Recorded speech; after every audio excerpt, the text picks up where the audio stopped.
Tinho. Boa noite, então, pessoal. Vamos dar início aí à nossa aula sobre ansiedade.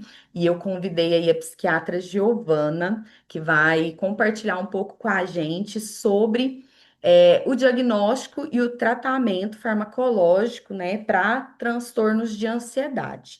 Então, ela vai trazer aí um pouco de como ela faz esse atendimento na clínica, como que ela conduz nessa parte da psiquiatria, né? Para a gente, como psicólogo, ter um entendimento também, para dar um suporte, né? Mesmo que seja superficial ali, uma orientação para o nosso paciente também, né? Eu costumo dizer que o atendimento psicológico com a psiquiatria, né? Ele tem que ser um trabalho em conjunto, porque os dois juntos, unindo força, vai trazer aí um resultado positivo, né? E melhoras significativas para o nosso paciente. E aí eu vou deixar a Giovana se apresentar para vocês e a gente vai abrir também, né, para vocês tirarem as dúvidas, fazer as perguntas de vocês. E eu gostaria que a gente focasse no transtorno de ansiedade, né? Tem vários transtornos de ansiedade, né? Fobia social, tem ansiedade por doença, tem o TAG, né? O transtorno de ansiedade generalizada, tem vários, mas a gente focasse só em ansiedade hoje, então que as dúvidas de vocês fossem dentro desses transtornos, tá? E aí vocês fiquem à vontade para perguntar para ela, tirar as dúvidas, para a gente aproveitar esse momento, tá bom? Então, fica à vontade, Giovana, para se apresentar. Eu vou desligar meu microfone para você ficar à vontade e conduzindo com as meninas, tá? Da sua forma. Uhum. Oi, gente, boa noite. Então, eu sou Giovana, né? Eu sou psiquiatra aqui em Uberlândia, Minas Gerais. Eu fiz residência na UFO, aqui na Universidade Federal de Uberlândia mesmo. Hoje em dia eu trabalho eu tenho um consultório, né, particular, que eu atendo meus pacientes particular. Eu trabalho no CAPS AD, né, com pacientes dependentes químicos. Sou preceptora também da Faculdade de Medicina da FATRA, aqui em Uberlândia. Então, estou com os alunos do sexto período nos CAPs também. Bom, a Ana me convidou, né, assim, para falar um pouco da ansiedade, dos transtornos de ansiedade, focando um pouco na visão do psiquiatra, né? Eu acho que é sempre importante falar, né, que o tratamento da ansiedade, assim, idealmente, quando a gente insere o psiquiatra, né, no tratamento, quando a gente insere a medicação, né, eu sempre oriento meus pacientes, que os pacientes que associam a medicação com a psicoterapia, eles têm uma resposta melhor, né? Isso a gente já sabe. Então, o acompanhamento psicológico, eu sempre indico, assim, para todos os meus pacientes. Tem os pacientes que não querem, que são resistentes, né? Eu vou tentando fazer um trabalho ali para eles se abrirem, assim, na possibilidade. Mas sempre que possível, estou em contato com os psicólogos, né? Principalmente assim, casos mais graves, que a gente é importante assim compartilhar, né? Assim, informações e guiar o cuidado, né? É, eu pensei da gente falar, né, sobre o tratamento, né, dos transtornos de ansiedade, mas aí inicialmente eu vou fazer um rápido assim, né, para a gente pensar a questão do diagnóstico. Vou falar mais sobre o transtorno de ansiedade generalizada, que eu acho que é o modelo, assim, né, do transtorno de ansiedade, mas a gente pode trazer outras coisas também, se vocês quiserem, se vocês acharem que é importante, né? Então, assim, a gente tem vários transtornos, né, igual a Ana falou. Temos o transtorno de ansiedade generalizada, que é o mais comum, né, na população geral. Temos a fobia social, as fobias específicas, né? O transtorno de estresse pós-traumático também, né? E aí, o tratamento, pelo menos do ponto de vista medicamentoso desses transtornos, são mais ou menos parecidos, né? Assim, tem poucas diferenças. Em relação ao transtorno de ansiedade generalizada, né? Acho que é importante a gente. Gente, vocês escutarem os miados, é meu gato fazendo drama, tá? É importante, eu acho que a gente pensar, né, assim, então, quando que aquele paciente precisa, né, de um psiquiatra, ele precisa de uma intervenção medicamentosa, né? Eu imagino que quem já tem tempo de prática aí, a gente consegue sentir, né, assim, até onde que consegue avançar sem medicação, até onde que não. É, mas acho que uma coisa que eu sempre trago com os pacientes, né, é a perspectiva de intensidade do sintoma e quanto aquele sintoma interfere na vida da pessoa, né? Então, pensando a ansiedade enquanto uma emoção, né, assim, que é normal, né, que todos vamos ter, né, só vamos parar de ter a hora que morrer. É, e, e aí eu acho que pensar a ansiedade virando um transtorno, quando a ansiedade ela é constante, né, em alta intensidade e que atrapalha, né, assim, o dia a dia do indivíduo, seja em questões sociais, de trabalho, família, né, lazer, enfim, e que traz um desconforto, né, assim, então é essa ansiedade que gera um desconforto mesmo, né, na pessoa, ou gera uma reação aversiva, né, na pessoa. No transtorno de ansiedade generalizada, a gente vai ter, então, é, né, para a gente fazer esse diagnóstico, a pessoa precisa ter ali uma preocupação, né, que é praticamente constante, né, assim, frequente durante o dia, sobre vários assuntos da vida da pessoa, né? Então, é uma preocupação que ela está ligada aí a qualquer coisa, literalmente, né? E é uma preocupação que a pessoa tem pouco controle sobre aqueles pensamentos, né? E a pessoa tem uma aversão àquela preocupação, àquela sensação, né? Então, é uma coisa que traz esse sofrimento, né, para a pessoa. Além disso, além então dessa preocupação aí, né, a pessoa precisa ter alguns outros sintomas, né? É, então, se a gente for pensar de tensão muscular, né, ou essa sensação de tensão, né, o tempo todo, uma sensação de fadiga, né, que permanece assim, né, que é mais constante, uma sensação de a cabeça muito acelerada, né, assim, às vezes, dificuldade de concentração, de foco, né, ou aquela sensação, assim, de cabeça vazia, né, às vezes a pessoa tenta, focar em alguma atividade, mas a cabeça não responde, né, da mesma forma, e uma alteração de sono, né, que geralmente é uma insônia, ou um sono muito leve, muito agitado, que não é reparador, né? A pessoa não consegue descansar. Em geral, as pessoas ansiosas, se a gente for investigar, elas têm todos esses, assim, o mais comum que eu vejo no consultório é a pessoa ter todos. Às vezes não tem uma coisa ou outra, mas acho que é uma coisa que vai tomando conta da vida da pessoa de uma forma, né? Que a pessoa vai acumulando todos os sintomas, né? Assim. Acho que pensando na importância, assim, né, de pensar, né, na ansiedade generalizada, que é o transtorno de ansiedade que é mais comum na população, né? Então, estima-se que quase 30% das pessoas em algum momento da vida vão sofrer com um transtorno de ansiedade, e desses a maioria vai ser a TAG, né? Mas, ao mesmo tempo, os transtornos de ansiedade são os transtornos que são menos tratados por profissionais, né? Então, a maior parte das pessoas que têm algum transtorno de ansiedade não procuram ajuda. Acho que muito tem a ver com como a gente funciona enquanto sociedade mesmo. Acho que, de alguma forma, a gente é até estimulado, né, assim, a ser ansioso, a querer fazer um monte de coisa e estar sempre acelerado, né, assim. E aí eu acho que as pessoas vão procurar ajuda quando chega num ponto em que aquela ansiedade, ela não traz só um desconforto, ela traz uma paralisia, né? Então aí a pessoa ela sempre foi muito produtiva, até demais, fazia tudo, tudo, tudo, e aí a hora que ela, né, chega numa estafa, assim, que ela fala, não, peraí, então tem alguma coisa errada, né? Preciso de ajuda.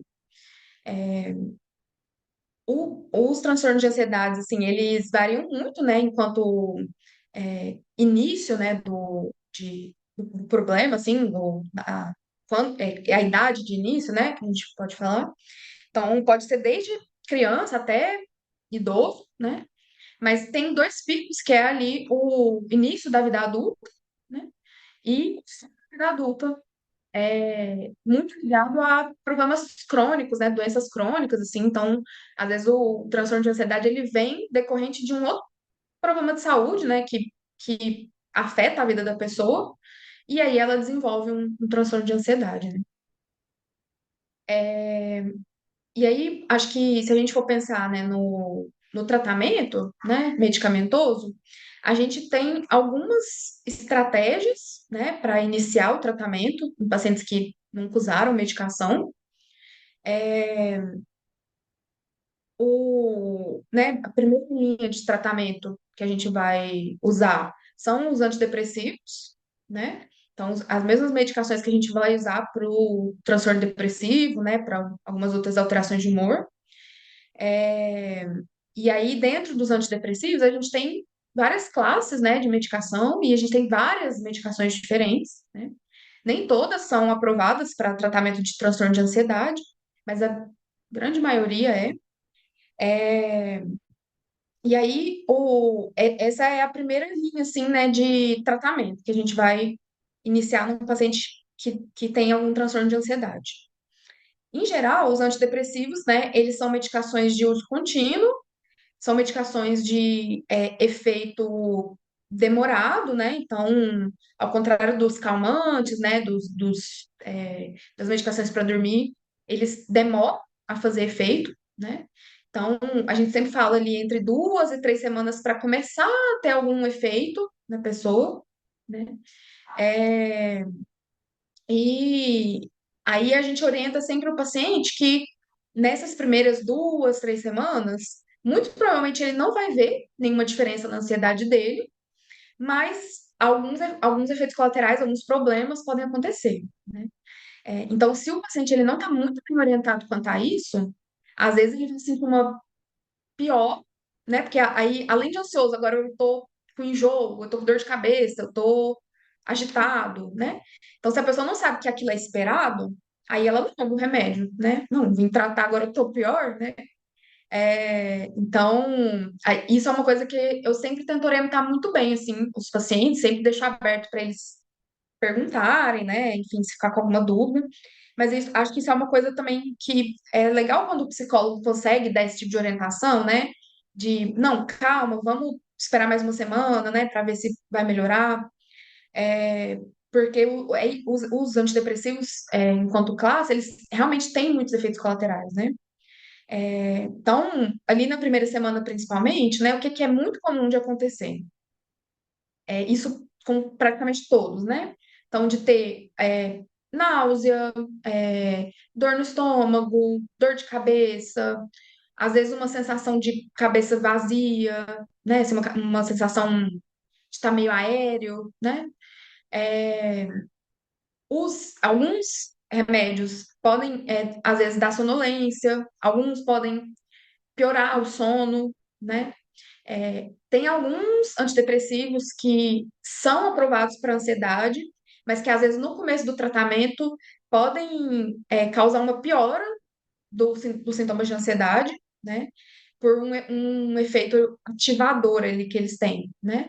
Então, se a gente for pensar, principalmente a fluoxetina e a sertralina, são medicações que se a gente for pensar em 1 mês, 2 meses, eles melhoram a ansiedade, mas às vezes ali nas primeiras 2 semanas a pessoa tem uma piora da agitação, tem uma piora do sono, né? Então, muitos pacientes que são muito ansiosos, né, e têm uma baixa tolerância, assim, esse desconforto, às vezes eles não conseguem tolerar o remédio, né? Então, às vezes, dependendo do grau de ansiedade, a gente evita, né, esse tipo de medicação, justamente por isso, porque a gente já sabe que a pessoa vai piorar tanto que ela não vai conseguir sim tomar. E aí, né, tem alguns remédios que pioram a fome, né, então diminuem muito a fome, tem uns remédios que aumentam a fome, né, isso varia muito de medicação para medicação, mas esses efeitos colaterais iniciais, né, de enjoo, dor no estômago, dor de cabeça, essas coisas, em geral, tende a melhorar, né? E se não melhora ali nas primeiras 3 semanas, um mês, né? A tendência é a gente trocar a medicação, porque são efeitos que não dá para tolerar a longo prazo, né? Assim, não dá para viver com náusea, com dor de cabeça, né? Então, se a pessoa não teve melhora, né? A gente troca. E uma coisa que aí é muito importante, né, que são as reavaliações, é a gente avaliar o quanto que aquela pessoa melhorou, né? Então, em geral, eu reavalio os meus pacientes com um mês, porque já deu tempo de passar essa fase ruim do efeito colateral, já deu tempo da medicação começar a fazer efeito, né? E aí, nessa reavaliação com um mês, a gente tenta entender o que que melhorou e o que que não melhorou, né? Então, a gente vai. Tem paciente que melhora praticamente tudo, né? Então, nossa, beleza, não vamos mexer no remédio, né? Tem pacientes que melhoram metade, metade, tem paciente que melhora pouco. E aí é a hora da gente pensar, a gente vai precisar ajustar a dose do remédio, vamos precisar aumentar a dose, né? Então, se o paciente melhorou ali uns 50% ou um pouquinho menos, né? Mas teve uma resposta ok, em geral, eu tendo a aumentar a dose da medicação, a não ser que o paciente resista muito, quer esperar mais um tempo, né? Mas quando tem essa resposta aí só 50%, geralmente a gente precisa aumentar, porque o dá um pouquinho mais de tempo, talvez melhore mais um pouco, mas não vai melhorar tudo que a gente quer, né? Se o paciente melhora ali menos de 30%, melhorou uma coisinha ou outra, muito pequena, a tendência é a gente trocar a medicação, né? Porque, né, deu um mês ali e não fez efeito nenhum, né? Então, aquele remédio não é para aquela pessoa, né? E se tem uma resposta ali 70, 80% já, né? É, aí eu tendo a manter a dose, né? Vamos dar mais um mês, ver se melhora o resto, né? Porque remédio, quanto menor a dose for, menos remédio for, melhor, né? E aí, essa coisa, né, dos 50%, 70%, né? Eu costumo perguntar para os pacientes, né, assim, o que que eles viram que melhorou, o que que não melhorou. E às vezes no final eu pergunto mesmo, de 0 a 100, quanto que você acha que melhorou, né? Às vezes eu e o paciente discordamos, né? Então, às vezes ele fala, 50%. Mas aí ele falou tanta coisa que melhorou, que eu falo, não, mas será que não foi mais um pouco? Ou então, ao contrário, não, melhorei quase tudo. Só que aí ele fala um monte de coisa que ainda tá. Não, peraí, então acho que não melhorou tanto assim, né? Mas eu acho que é uma boa medida, assim, porque a pessoa consegue trazer uma medida de melhora do desconforto dela, né?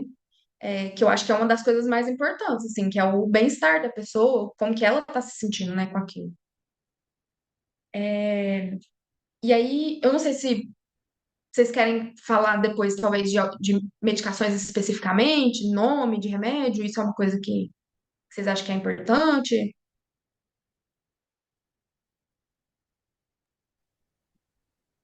Assim, o escitalopram, né? Ele é considerado a primeira linha de tratamento para ansiedade, né? E ele é um Sim. ansiolítico ou um antidepressivo? Esses nomes, né, são os nomes que foram dados, vamos dizer assim, qual que é a finalidade que foi criada aquela medicação, né? É, é o nome dado pela indústria, vamos dizer. Então, antidepressivo é um nome, uma classe de remédio que não serve só para depressão, né? Uhum. Então, o estalopram, por exemplo, ele é um antidepressivo, né? Hum. É, mas meio que são nomes não é inventado, né? Mas assim, na verdade, a classe do remédio é o quê? Meu Deus, eu ia arrancar a porta. A medicação é um inibidor seletivo da recaptação de serotonina. O escitalopram, a fluoxetina, a sertralina, a paroxetina e o citalopram. Eles são inibidores seletivos da recaptação de serotonina. Na verdade, essa é a classe do remédio, né? Eles são antidepressivos. Se você olhar lá na bula, Eles são são para antidepressivos. aumentar a serotonina, que é a sensação de prazer, de bem-estar no paciente, né? Para aumentar. É porque às vezes Uhum. assim, assim, como psicólogo, né, a gente não tem tanto conhecimento da farmacologia para aprofundar, né? E às vezes tem alguns termos que usa, né? Recaptador. A gente viu farmacologia na faculdade, mas é muito superficial, e aí às vezes a gente não entende essa linguagem, né? Mesmo sendo psicólogo. Aí eu tô explicando assim de uma forma mais simples, então é para aumentar a serotonina, para ficar mais fácil para as meninas entender. E porque, assim, até dentro do que você falou, eu faço essa psicoeducação da medicação com o paciente, reforçando, igual você falou, de explicar que as 3 primeiras semanas é um efeito colateral, e da terceira para a quarta é que ele vai ver um efeito terapêutico, que é a melhora ali no organismo dele. Então, que ele vai ter que ter paciência, que a gente está trabalhando em equipe para a melhora dele. Então, eu faço toda essa orientação ali, né? Para reforçar, né? Então, assim, a minha questão era só do escitalopram. O outro transtorno que eu queria perguntar é mais sobre o transtorno antigamente chamava hipocondria, que é ansiedade por doença, né? Hoje o nome no DSM é ansiedade por saúde ou ansiedade por doença? Não sei. Ou usa os dois. É. Bom, aí eu precisaria checar, mas eu acho que é ansiedade por doença, né? É, né? Aí o Aham. que que acontece? Qual que é a medicação que também é dada para esse tipo de transtorno? Porque eu tenho 2 pacientes assim, né? Aí eu queria entender um pouquinho, porque não é muito comum, né, essa procura, igual você falou, o TAG é o que mais aparece na clínica, mas principalmente, aí eu quero até entrar nessa questão também da pandemia, Giovana, porque o meu nicho no Instagram é ansiedade, eu só falo de ansiedade ali no Instagram. E depois da pandemia, eu percebi uma piora muito nos casos de ansiedade, uns se manifestaram, outros se intensificaram. E aí surgiu esses pacientes com ansiedade por doença, que eu acho que é muito reflexo da pandemia. Inclusive, a minha defesa da minha pós foi falando sobre isso, né? A ansiedade pós-pandemia. Porque eu percebi uma procura maior na clínica e eles com medo de estar doente, e pacientes que até por pouco tempo estavam usando máscara, sendo que já acabou, nós estamos em 2025. Mas a gente percebe esse medo que aumentou, né? De estar com a infecção, de estar com a doença. Eu queria que você falasse um pouquinho do tratamento para ansiedade por doença, tá bom? Uhum. Sim. Tá. A ansiedade por doença, ela é, assim, um transtorno de ansiedade que não tem uma resposta à medicação tão boa quanto o TAG, o transtorno do pânico, por exemplo, né? Em geral, as fobias, né? E aí entra, acho que de alguma forma, né? A ansiedade por doença e o transtorno do estresse pós-traumático não respondem tão bem às medicações. Né? Não sabemos ainda como, né, abordar assim tanto, né, desse ponto de vista medicamentoso. Eles têm uma resposta melhor à terapia mesmo, né? Porque você precisa trabalhar com a pessoa algumas questões que estão muito enraizadas ali, né? De aí, né, não sei qual que é a linha que vocês trabalham e tudo, mas usando, né, termo ali da TCC, dessas crenças mesmo, né, que a pessoa tem ali arraigado, que ela desenvolveu, né, em algum momento. E realmente, assim, depois da pandemia, as pessoas teve um boom muito grande, né, de desenvolvimento ali, ou piora de transtornos mentais para todos eles, né? E eu acho que os transtornos de ansiedade tiveram uma piora muito importante por diversos motivos, né? Então, assim, das pessoas estarem isoladas socialmente, isso é uma coisa que atrapalha muito, né? E aí elas foram ali cozinhando as paranoias, né? As ansiedades delas. E realmente a gente passou por um momento, se a gente for pensar, em que as pessoas era adaptativo, era bom as pessoas estarem ansiosas por uma doença, Uhum, né? Quem estava muito ansioso com isso, ficou em casa, não pegou Covid, não morreu, né? Então, isso naquele período foi bom, né? Foi adaptativo. Vai o cérebro entender que agora, né? Algumas pessoas não conseguiram sair disso, né? Que estamos em outro momento já, né? Eu tenho pacientes que desenvolveram um toque, né? Já adultos, desenvolveram toque por conta, né, da pandemia. uhum, Então, realmente foi um momento muito difícil. Mas, assim, em termos gerais, né? Para essas fobias específicas, a gente também vai usar algum antidepressivo, né? É, e aí, assim, então vamos pensar o que que são, quais são, né, os principais antidepressivos que a gente usa, dá nome, né, às coisas. Então, igual eu falei, né, os inibidores seletivos, né, o que são os ISRS, então, que são o escitalopram, o citalopram, paroxetina, a fluoxetina e a sertralina. Todos eles são aprovados para tratar os transtornos de ansiedade, né? Aí, né, de outras classes de medicação, de antidepressivo, a gente tem a venlafaxina e a desvenlafaxina, eles são duais, né, que a gente fala, eles não mexem só com a serotonina, eles aumentam a serotonina e a noradrenalina. uhum, A duloxetina também, que também é um dual, e o específico, né, a amitriptilina, nortriptilina e a imipramina e a clomipramina. São antidepressivos aí um pouco mais antigos, né? Mas basicamente são esses, né? uhum. A Como, fluoxetina trata, então, ansiedade por doença. sim, A minha paciente está tomando ele, ela falou que sentiu uma melhora. A gente fica muito confuso se é um efeito placebo, ou se é da terapia, ou se é o medicamento, né? Ou se é tudo também, né? uhum, É sim, complicado, porque a gente também não tem tanto recurso para trabalhar a ansiedade por doença, assim como a psiquiatria, né? E interessante que você falou da ansiedade social e o toque da pandemia também, que aumentou mesmo. A gente está percebendo as pessoas sem habilidade social. Eu estou trabalhando muito com paciente de habilidade social. Gente adulta, 40 anos, 30 anos, que hoje, hoje a gente, ó, falando até assim abertamente. O pessoal não tá sabendo nem flertar mais. Agora, Instagram só reage ali o story e não conversa, perdeu a habilidade social.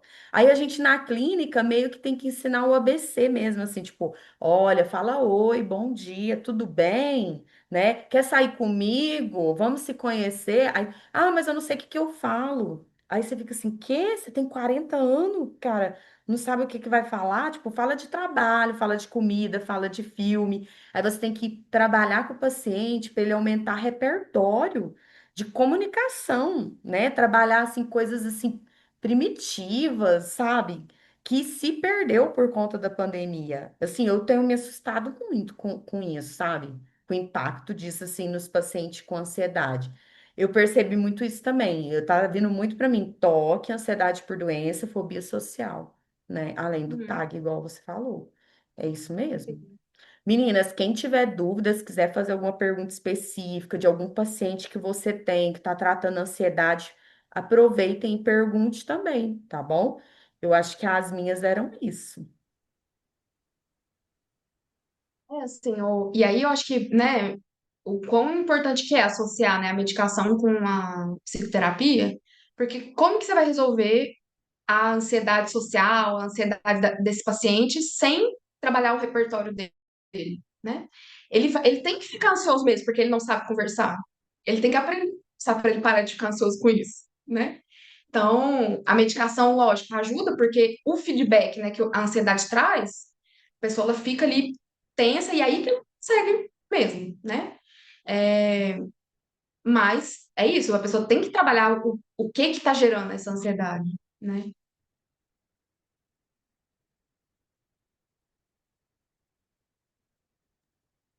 Posso fazer uma pergunta? Claro. Giovana, a junção dos medicamentos Loredon, Zetron e sertralina, como que eles funcionam entre si? Porque eu estou com uma paciente que ela entregou ouro, que ela diminuiu por conta própria, paulatinamente, a sertralina. E aí eu falei, não faz isso, né? Porque você vai retornar no psiquiatra os medicamentos entre si, eles têm que funcionar como uma engrenagem perfeita ali, com um olhinho entre si e que vai gerando direitinho. Eu falei, não diminua mais, por favor, né? Mas eu queria saber, como ela é nova, essa paciente, eu queria saber é, como que esses medicamentos ele, interagem entre si. Obrigada. Tá. O Loredon, que é a trazodona, né? E o Zetron é a bupropiona. Então, são os nomes, o genérico, né, assim, da medicação. Os três, se a gente for olhar, são antidepressivos. Mas, em geral, a gente usa para coisas um pouco diferentes. A sertralina, igual eu falei, né? Ele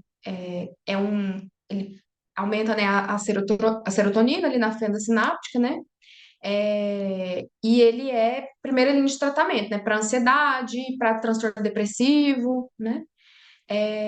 A bupropiona, que é o Zetron, ele é um antidepressivo, ele não tem um efeito na ansiedade, assim, e às vezes até, por exemplo, se a gente tenta usar ele sozinho, bom, acho que a gente não faria isso, porque não vai tratar a ansiedade, né?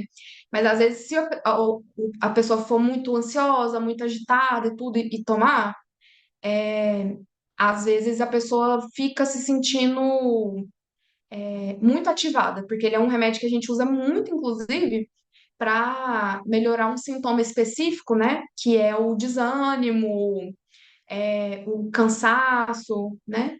Que às vezes é um sintoma mais difícil da gente tratar em alguns pacientes, né, com depressão. E o ibuprofeno tem um efeito muito bom nesse sintoma específico. Então, ele dá um ânimo maior ali para a pessoa, e ele tem um efeito de melhora da libido também, quando a gente associa com os antidepressivos, né, os outros antidepressivos, que todos têm, praticamente todos têm um efeito negativo, né, na parte sexual.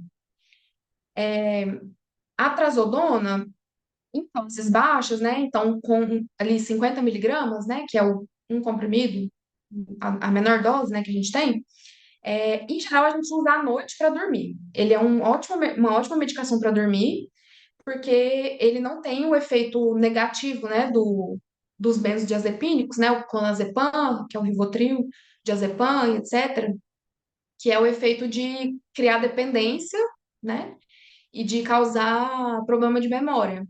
Então, ele é uma boa medicação que a gente associa, às vezes, com algum outro remédio para pacientes que têm insônia. E aí, né, o que é muito comum da gente fazer é a gente associar medicações que são de classes diferentes, né, buscando ali uma melhora de efeitos que às vezes um remédio só não dá conta, né? Então, é muito comum a gente associar ou a sertralina, ou o escitalopram, ou a fluoxetina e a trazodona à noite, né? Para dormir. Ou então, eu ali tô com a sertralina, ou enfim, os outros, o paciente melhorou muita coisa, mas ainda está desanimado, ou então teve uma redução da libido, um efeito na parte sexual que foi muito ruim, né? Zerou ali, e é uma coisa que está incomodando aquela pessoa, aí eu associo a bupropiona, né? Então, é difícil às vezes a gente orientar assim, né, sem saber o caso do paciente específico, mas às vezes o paciente pensa, né? Tô tomando um monte de remédio, não quero tomar esse tanto, quero tomar só um, né? E aí tira da cabeça dele que ele vai tirar alguns e vai deixar outros, né? É, Nesse caso, por exemplo, eu fico pensando que muito provavelmente a sertralina é o remédio principal, se for um transtorno de ansiedade, né? Não sei qual que é o problema do paciente. E os outros são meio que acessórios ali, né? Se for um transtorno de ansiedade, muito provavelmente é isso, assim. Então é bem difícil mesmo, assim, essa coisa de ficar mexendo no remédio, né? Porque a gente que prescreve o remédio, a gente tá com aquilo na cabeça, né? O que que eu, para que que eu tô passando cada coisa, assim, né? Mas, e aí, assim, obviamente, todos os remédios têm interações entre si, né? Interações farmacológicas em maior ou em menor grau, né? Então, às vezes, você associa dois remédios que um aumenta a potência do outro, ou ao contrário, que um diminui a potência do outro, né? Então, às vezes, se você tira um ali, os outros desarranjam um pouco, né? Isso pode acontecer. Não sei se era isso que você estava na dúvida. E isso eu queria saber de a ação de cada um e assim, não sei, aí eu acho que seria mais de medicina mesmo, né? A ação entre eles, em conjunto, né?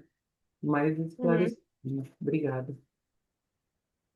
Assim, a gente tem pou- pou- pouca informação, pouco conhecimento assim sobre é, interações medicamentosas entre múltiplos medicamentos entre si, né? Porque são coisas que são muito difíceis de ser estudada, né? Como que você separa o que que é efeito do remédio, o que que é interação, né? Então, às vezes a pessoa está ali usando até remédio de outras coisas, né? Três, quatro, cinco, seis, sete remédios diferentes, né? É, E aí começa a dar um monte de efeito que você não sabe se é efeito colateral, se é sintoma, enfim, né? É muito complicado, assim, misturar remédios, sabe? Assim, na psiquiatria é muito comum, né? Porque os nossos remédios têm, primeiro que não tem uma eficácia lá tão ótima assim, né? E segundo que tem muitos efeitos colaterais. Então, às vezes a gente tem que iniciar um remédio para tirar o efeito colateral que o outro remédio deu, né? E aí começa a dar alguns problemas, mas é, realmente a gente não entende ainda assim completamente é, as interações entre os remédios, né, um com o outro. Essa combinação, por exemplo, desses três remédios que você trouxe, é uma combinação relativamente comum que não tem tanto problema, né? A gente tem outros medicamentos que dão mais problemas se associados entre si. Mas a sertralina, propiona e trazodona é até tranquilo.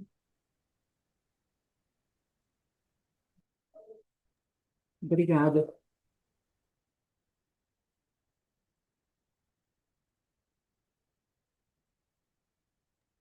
Mais alguém, gente, tem alguma pergunta? Quer trazer alguma questão de algum paciente que você está atendendo de ansiedade, fobia, que você tem dúvidas? Aproveita que o momento é agora. Sobre os remédios, o que que você precisa saber da medicação para você orientar ali, né? Assim, eu acredito muito que o lugar da medicação é do psiquiatra, né? Assim, aquele que vai ter o entendimento, né? O conhecimento maior ali para falar com o paciente. Então, a gente não fala para tirar, a gente não fala para pôr, a gente sempre orienta a buscar o seu psiquiatra para ele te dar o direcionamento. Mas a gente é um apoio, então a gente precisa entender, pelo menos superficialmente, para poder fazer essa psicoeducação ali, né? Principalmente para ele engajar e aceitar, quebrar as resistências com o remédio. Então, um pouquinho a gente tem que saber, né? Então, vocês perguntem aí, viu? Aproveitem. Que amanhã é outro tema, viu? Não vai falar de ansiedade amanhã, não. Ai, Deus. Ah, outra coisa que eu pensei aqui enquanto estava falando, Giovana. Eu acredito que, por mais que a medicina é avançada, né, não para, né, a ciência nunca para, né, tem as suas limitações, né, não vai resolver todos os problemas do paciente. O remédio, ele vem, trabalha no sintoma, mas a causa, a origem é a psicologia, né, então por isso que a junção é muito importante. E eu acho que o psiquiatra, né, o médico em si, neuro, qualquer que seja, ele trabalha muito no escuro, porque, igual a questão da Cláudia perguntando sobre a mistura das medicações, né? A gente trabalha no escuro porque cada organismo é um, então a gente não sabe como é que vai reagir, né? O remédio que serve para ansiedade para um paciente não serve para o outro, um responde melhor com um do que com o outro. Eu já tomei o Bup, que eu não senti melhora com ele, e com esse Talopram eu já sinto muito bem, né? Então, assim, cada organismo vai responder de uma forma, né? Eu tenho pacientes, eu ia até te perguntar isso, alguns pacientes chegam para mim com sertralina muito baixa, que parece que não tá adiantando. Aí eu sempre falo, ó, volta no seu psiquiatra, porque essa miligrama aí acho que não tá fazendo o efeito que a gente precisa, né? Então, assim, às vezes vem com 50 miligramas e é uma depressão que ela não tá tendo ativação comportamental, a gente fica ali pelejando com as técnicas, ele não engaja, ele não faz, ele não tem ânimo. Aí, tipo, o nosso trabalho não evolui também. Né? Então, assim, a medicação ela entra para isso também, né? Para ser a gente fala uma muleta, né? A gente usa essa assim, não, mas assim, que é um suporte mesmo, é um apoio para ele naquele momento, né? Às vezes, sem a medicação, a gente não consegue fazer nada com o paciente, né? A gente fica muito limitado. A gente tenta e ele não responde, né? Gente, quem quiser perguntar, todo mundo, fica à vontade, abre aí o microfone e pode perguntar. Assim, com certeza, a medicação ela é um suporte mesmo, né? Um apoio ali temporário, na maior parte das vezes, né? Para a maior parte dos transtornos psiquiátricos, né? E realmente, hoje, sendo, falando bem da verdade, a psiquiatria ainda precisa avançar muito, né? Em termos de medicação, porque os remédios eles têm uma eficácia muito baixa, né? Mesmo nos estudos, assim. Então, a gente vai precisar entender muita coisa ainda, né? Uma coisa, né, que eu acho que a gente não falou ainda, que é a questão dos calmantes, né, assim, que são muito usados, né, para os transtornos de ansiedade, né? Porque são pacientes que têm uma agitação, uma inquietação, né, insônia, e dependendo, né, ou da gravidade, da TAG, ou às vezes o paciente tem um transtorno tipo pânico, né, alguma coisa assim, ele tem crises, né, episódios de ansiedade muito exacerbada, em que a pessoa às vezes acha que vai morrer, né, a pessoa chega a procurar o pronto atendimento, né, assim, com sintomas físicos muito graves, né, e aí, pensando, né, nessa demora ali que a medicação tem para fazer efeito, né, e ainda, além disso, pensando que não é nem certeza que aquela medicação vai fazer efeito, né? Às vezes a gente precisa associar algum calmante, né? No início do tratamento. E aí é muito comum da gente usar o Rivotril, né? O clonazepam, ou o diazepam, ou o alprazolam, né? É, e aí a gente tem aí uma geração de pessoas que usaram muita medicação, né? Assim, por muito tempo e hoje em dia não conseguem largar, né? É, mas são remédios que têm o seu papel ali, né, na melhora, assim, da qualidade de vida da pessoa, né? É, e aí, eu, sempre que eu vou prescrever, eu falo bastante, assim, dos efeitos negativos, né, da medicação, para a pessoa ficar um pouquinho ali, nossa, né, evitar de tomar, né, de forma desnecessária, mas tem pessoas que não tem jeito, que a gente precisa passar, e aí, às vezes, o que a gente faz é de orientar, olha, a gente vai usar ali no primeiro, no segundo mês, e depois a ideia é a gente tirar, né, não precisar mais, é a gente conseguir melhorar o sintoma para você não precisar tomar um remédio para melhorar a crise, né? E são remédios que é isso, a médio e a longo prazo têm efeitos muito negativos, né?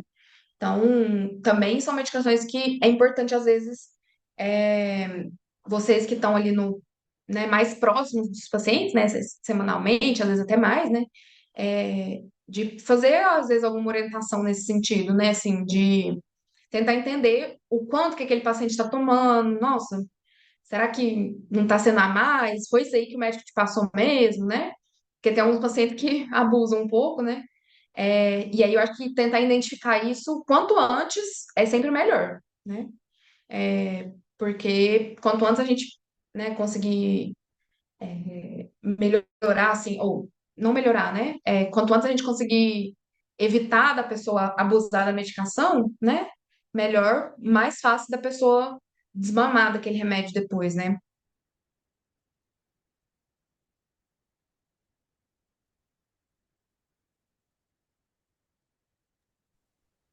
E aí, pessoal, mais alguém? Sandra, algum paciente aí que você tem dúvidas? Letícia, Vanessa? Se não tiver dúvidas, a gente vai finalizar. Querem perguntar alguma coisa? Não? Eu coloquei uma enquete no grupo, né? Porque eu queria transtorno de personalidade, né? Aí todo mundo queria ansiedade. Aí por isso que eu te perguntei, você faz as duas? Porque eu queria personalidade, o pessoal queria ansiedade. Aí agora está caladinho, né? Tem que aproveitar. Todas. Ô, Ana, Ah, ô, Ana, eu quero ver o que a Giovana pode me dizer a respeito de uma medicação que tem uma paciente minha que está tomando e chama Deciprax. Que ah, da medicação? Eu acho que é Deciprax. É, eu anotei aqui assim, 20. Aí tem 10 miligramas. Acho que é isso mesmo. Aí tem. Conseguiu me ouvir, Giovana? Travou um pouquinho. Qual que é o nome do remédio? Deciprax. Desprax?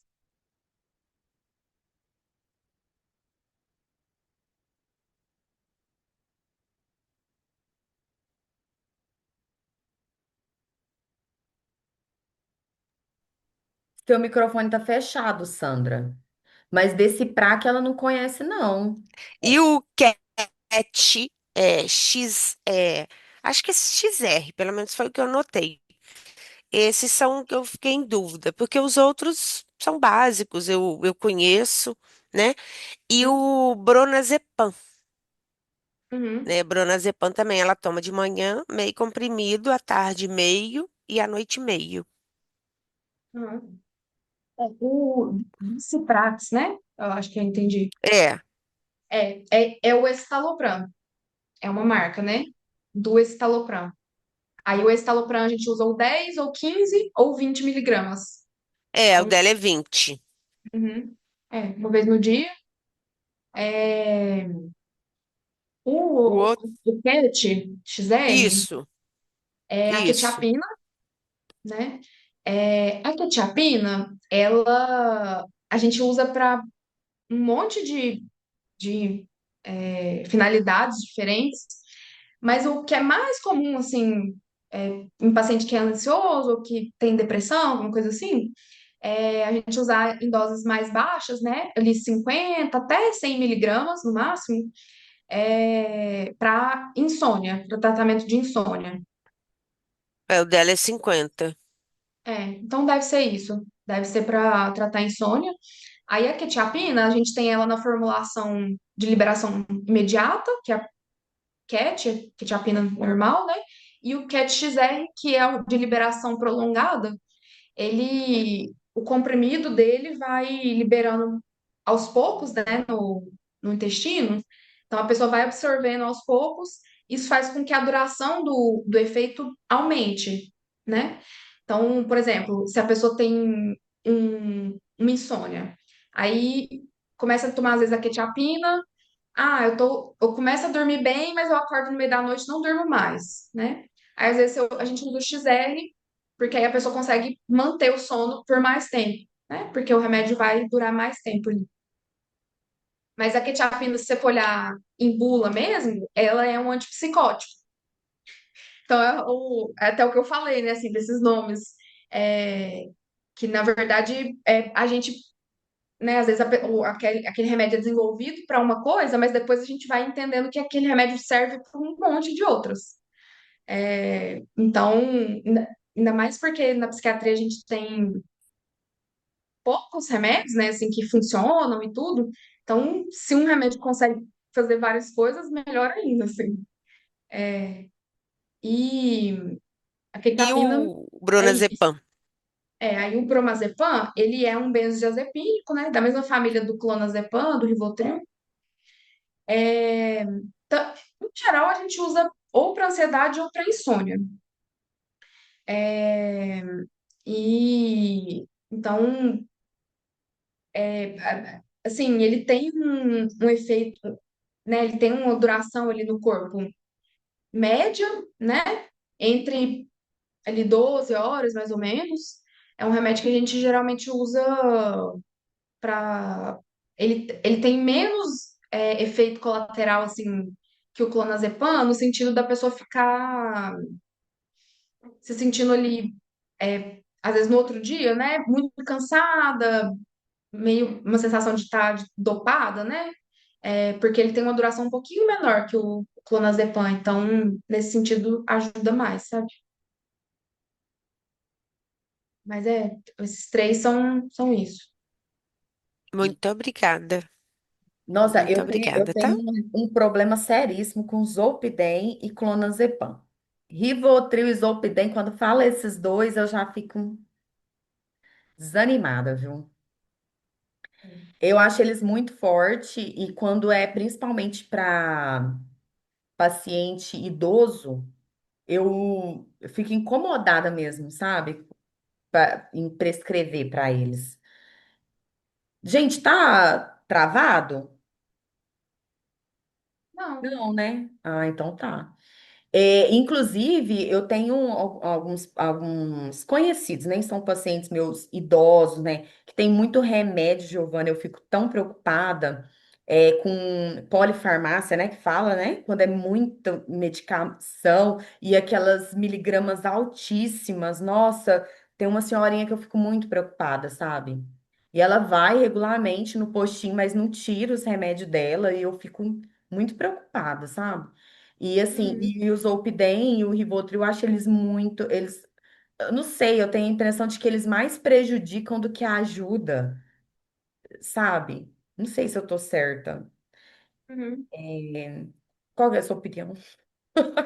Então, assim, o clonazepam, o Rivotril, né, foi o que eu falei, assim, eles têm indicações que são muito específicas, né, é, e que eles são medicações que devem ser usadas a curto prazo, né, porque realmente eles têm um potencial muito alto de dependência. Nossa, E ainda o mais para Zolpidem, idoso, né? como é um remédio mais novo, né, assim, mais recente, a gente está vendo agora, né, uma onda de pessoas que desenvolveram dependência grave, né? Eu trabalho com isso, né? Então, eu tenho pacientes que chegam a tomar 30 comprimidos um dia para dormir, né? Assim, é uma coisa assim, desesperadora, sabe? E aí, né? Eu, assim, realmente tenho evitado passar o Zolpidem para qualquer pessoa.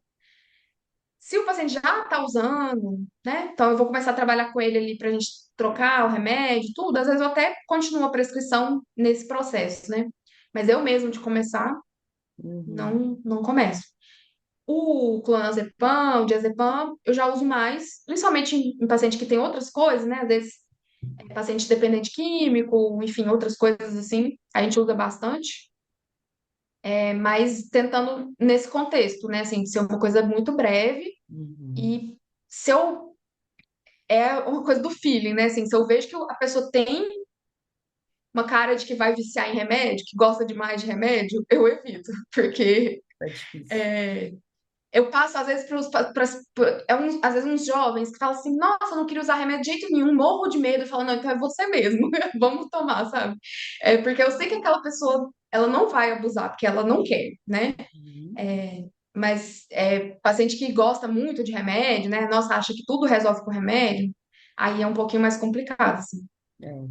Ó, uma colega perguntou o seguinte: como diferenciar o TAG em uma pessoa que está no climatério? Uhum, muito bom. É super difícil, né? Porque tem muitos sintomas em comum, né? Então, se a gente for pensar a questão de uma inquietação ali, né? A fadiga, a tensão muscular, né? Insônia, tudo são sintomas que podem acontecer nos dois, né?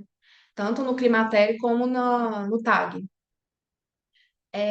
Para a pessoa ter TAG, a pessoa precisa ter uma coisa que é mais, assim, um pouco mais específica, que é a preocupação frequente, preocupação generalizada, é, que é, de certa forma, incontrolável e aversiva, né? Então, a pessoa, às vezes, ela traz, por exemplo, né? Eu já tive pacientes, né? Que tem cara de ansiedade. Você olha para a pessoa, parece que ela tá ansiosa, né? Então tá agitada, tá falando demais, tá inquieta, tá incomodada, a pessoa fala, eu não durmo, né? É, tudo tá me incomodando, né? Você olha, parece que a pessoa tá ansiosa. Mas a pessoa ela não tá preocupada com nada específico, né? Então, tem alguma coisa que tá te incomodando, né? Como que tá os pensamentos daquela pessoa, né? É diferente da pessoa estar fisicamente inquieta, ansiosa, da pessoa estar ansiosa mentalmente, vamos dizer, né? É, as ondas de calor não são muito comuns, aliás, não são nada comuns, né, assim, na TAG, mas são mais comuns no climatério, né? É, e às vezes o climatério pode desencadear TAG em algumas mulheres, né? Realmente por tanto questões hormonais, assim, físicas, né? Quanto questões de mudança emocional, mudança social, mudança, enfim, né? Na vida mesmo daquela mulher, né? Como que ela vive, né? Então, às vezes, uma coisa pode gerar a outra, né? É, mas acho que o principal da gente tentar entender, conseguir diferenciar é essa parte mental, né? É uma coisa que é muito comum no climatério, que são as oscilações de humor, né? Então, da mulher ficar, às vezes, muito irritada, muito nervosa, ou chorar do nada, né? Assim, ter essas oscilações muito grandes, assim, são até comuns né? Assim, relativamente comuns no TAG, mas a questão da preocupação é o mais importante, né? Então, é a pessoa que se preocupa com o que que ela tem que fazer, se preocupa se vai dar certo, se não vai. Ela fica preocupada com o horário, ela fica planejando o tempo todo na cabeça o que que ela tem que fazer, né? Planejando todas as coisas que podem dar errado, né?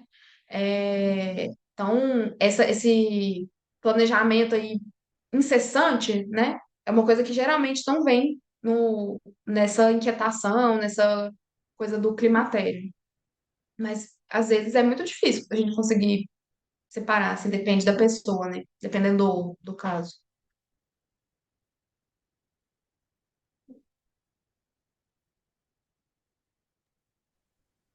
É isso, mais alguém, gente? Ou a gente pode encerrar? Giovana, eu quero fazer uma colocação, sei lá, porque uma paciente minha, ela virou para mim e falou assim: Ô Sandra, o que que você acha? Primeiro que eu não acho nada, que eu não sou psiquiatra. O que que você acha de eu tomar Venvance para memória? Eu tô com a memória muito ruim. Eu tô com muita falta de atenção e me falaram que funciona, que é bom. O que que você me diz? Aí me perguntou. Eu falei, então, eu acho que você tem que procurar um psiquiatra, conversar com ele e ver, né? O que que você, Giovana, me diz com relação a Venvance para a pessoa usar para memória, para foco, para atenção? O que que você tem em mente? O que que você conhece, né? Se você indica, como que você indica? Porque o que eu sei que ele funciona, que ele é bom para TDAH, né? Agora, para a pessoa pegar, usar específico para memória, para concentração, para foco, aí você, o que que você me orienta? Venvance é uma medicação que é, ele foi desenvolvido para o TDAH, né? Ele até tem outras indicações, agora mais recentemente, né, para compulsão alimentar, dependendo por uma depressão refratária, mas enfim, o principal dele é o tratamento do TDAH, né? E isso inclui o tratamento da atenção, do foco, né, da capacidade de concentração, né? O que acontece? Muitas pessoas usam, que não têm TDAH, né, usam ou o Venvance ou a Ritalina, né, é, nessa ideia de melhora de foco, melhora de atenção, né? É, mas a gente tem, nossa, muitas questões aí, né? Primeiro que, lógico, isso é muito individual, né? Assim, tem pessoas que realmente sentem diferença, né? Mas a gente tem alguns estudos que mostram assim que a pessoa, na verdade, não tem uma melhora da atenção, é, da capacidade de produzir, né, de ser melhor naquela tarefa que ela está se propondo a fazer, né? Isso pessoas sem TDAH, né? Ela não tem essa melhora quando ela toma o remédio. Ela tem a sensação da melhora, né? E o Venvance, ele é um derivado de anfetamina. Então, se a gente for pensar nas anfetaminas, né, assim, até na anfetamina que é droga ilegal, né, enfim, para que as pessoas usam, né? Para elas ficarem acordadas e para elas se sentirem bem, para elas, né, é, terem uma sensação boa. Então, o Venvance, ele traz isso. Ele traz essa sensação de bem-estar, essa sensação de ser produtivo, eu estou fazendo as coisas, né? É, algumas pessoas têm melhora do humor, né? É, e aí, o que que todas as substâncias que trazem isso de forma imediata têm em comum? Um risco de dependência, né? Então, a gente tem muitas pessoas dependentes de Venvance, né? Do Venvance mais especificamente do que da Ritalina, por conta disso, pela própria característica da medicação, né? De ser Giovana, uma na anfetamina. consulta, vocês perguntam para o paciente se ele tem histórico de uso de dependência química, droga, cannabis, antes de passar? Eu tenho um paciente nessa situação, ele usa cannabis e ele tem TDAH. Então, assim, aí como é que faz? Ele precisa do Venvance, ele já até tomou e sentiu uma melhora, mas ele teve viciado em cannabis e aí mistura essa dependência, né, pela droga ali. Aí, como que faz nesse caso?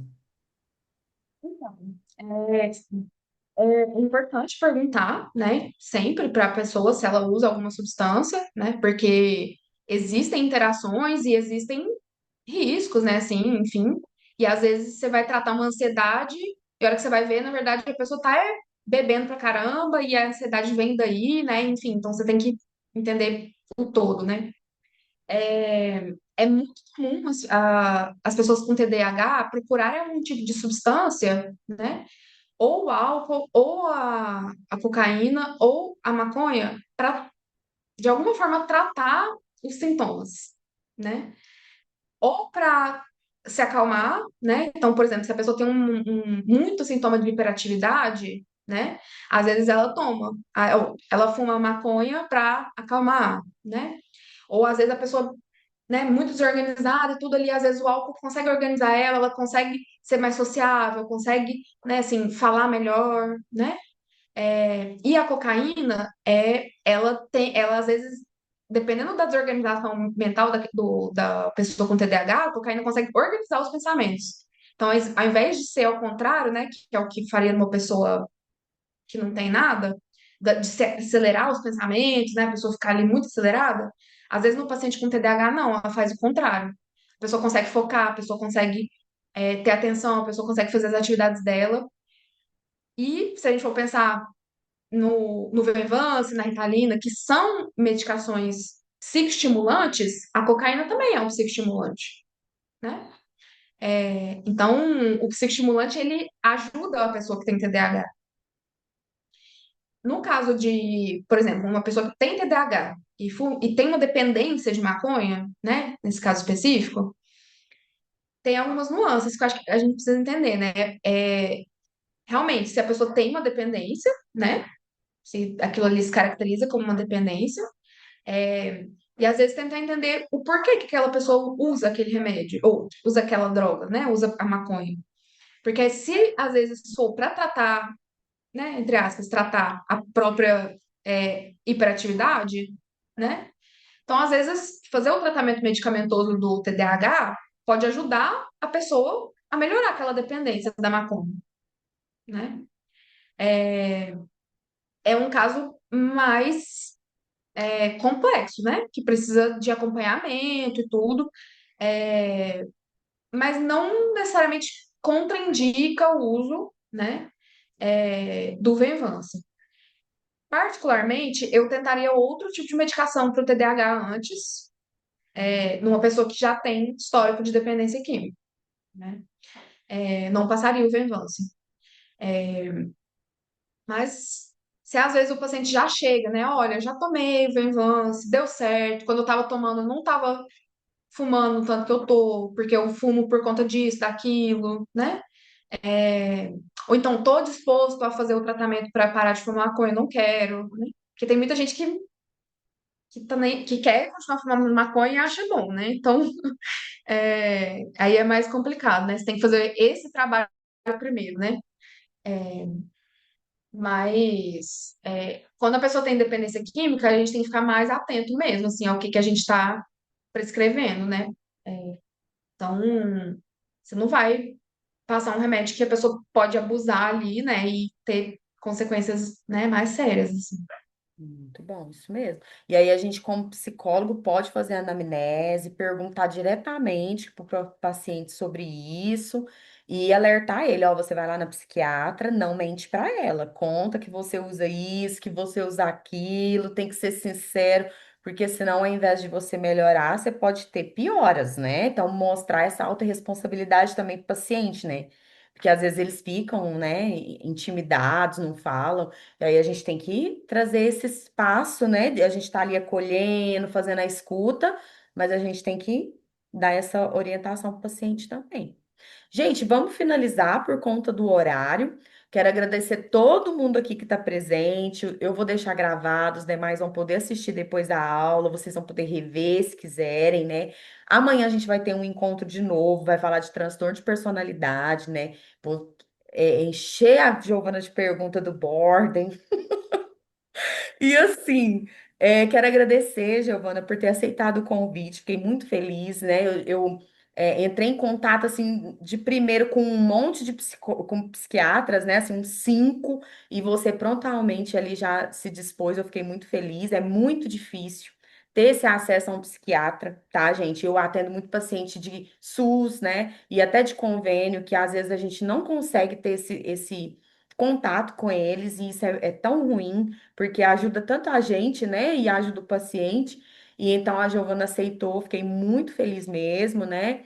Quero te agradecer. Quero que a Giovana coloque aí os contatos dela para vocês poderem, às vezes, fazer indicação do paciente de vocês, porque ela atende também de forma online. E aí, se vocês quiserem indicar os pacientes de vocês, né, para fazer o atendimento online com ela também, acredito que é possível, né? E a gente manter esse contato aí com ela, para a gente ir interagindo, né? E melhorar aí a nossa atuação como profissional também, né? Aí você pode falar os seus contatos aí de WhatsApp, a clínica, né, aqui em Uberlândia que você atende, fica à vontade, Giovana. Uhum. Eu queria agradecer primeiro, né, assim, o convite.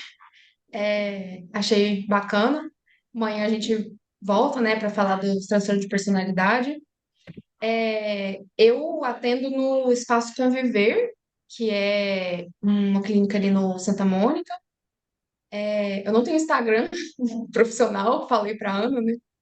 Falou, nossa, a gente tem tanta preguiça. E eu tô até com problema de agenda, assim, mas se por acaso, né, alguém quiser me indicar e tudo, só pede pro paciente falar que foi alguém de vocês que mandou, que aí eu tô aceitando os pacientes quando é indicado, mas eu tô meio com a agenda meio cheia, assim, porque, igual eu falei, eu tô trabalhando em vários lugares, né, então fica meio difícil. Uhum. Aí, vocês querem que eu fale meu número de WhatsApp? Pode, eu vou pôr aqui no chat para eles. Como é que chama a clínica? Espaço Conviver. Espaço Conviver. O telefone é WhatsApp, né? 34 999 44 0882.